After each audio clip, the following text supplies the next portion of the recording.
welcome to The Writing Engineer. Today we're going to be discussing the tools that it takes to become a writer. Now many people will tell you that it takes the proper software or the right laptop, a whole bunch of things that are not necessary.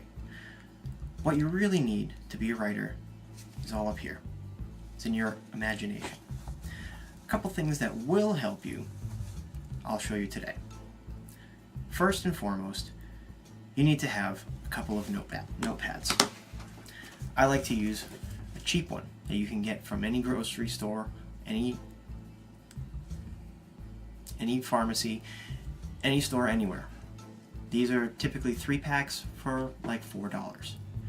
Another one that I found useful is to have a slightly better version. This one is a Moleskine notebook. These typically run for $4 or $5 for a 2-pack.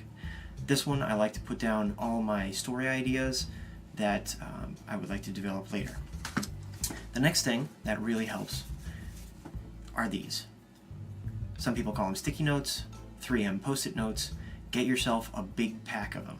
You can jot down little notes, leave them all over a wall. They're useful for storyboarding and a whole bunch of other things. The next thing that you need, pens. I would recommend getting either a blue or a black pen.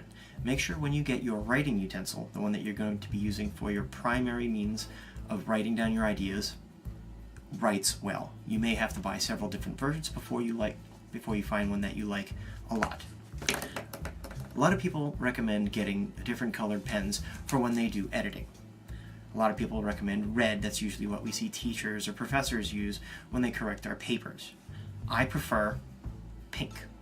Pink stands out on a white page, I find, much better than red. It immediately draws your eyes to the points of the story that you want to make a note of. And that's really the tools that you need just to get your ideas down on paper. Now, if you're like most of the world today, you're going to need a computer if you want to make a file out of it to send to an editor or to an agent. So, you might want to get a laptop or a computer. I would recommend getting a laptop. Laptops are portable, and the word processing software that goes on them does not take up a lot of computing cycles, and therefore you can buy almost any laptop that you want and it should do perfectly well. I was able to find an ultra portable laptop that ran me only about $250. I was able to take advantage of several online offers in addition to some credit card offers that I had. Once you get your ideas down into a file on a computer, I would recommend, no, I'm not going to recommend, I would demand that for the love of all things creative, you get one of these. This is a little USB drive. Mine happens to be a 32 gigabyte drive. This is a PNY DuoLink. It has a nice USB port on one side. If you take off the blue cover, it has a nice little micro USB on the other side. This is extremely useful if you do not have an iPhone. This micro USB side, you can connect directly to your phone and access your files anywhere that you need to on your phone. One more thing that I have found very useful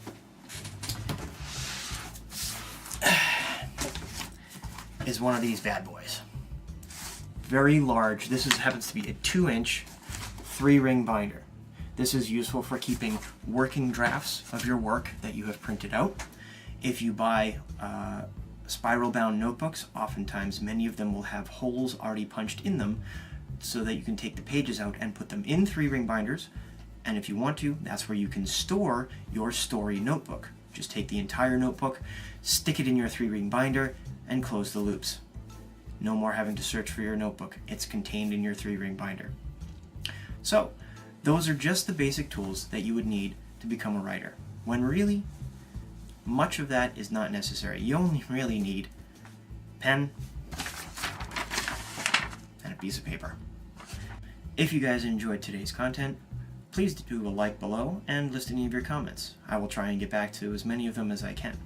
Thank you very much and have a good day.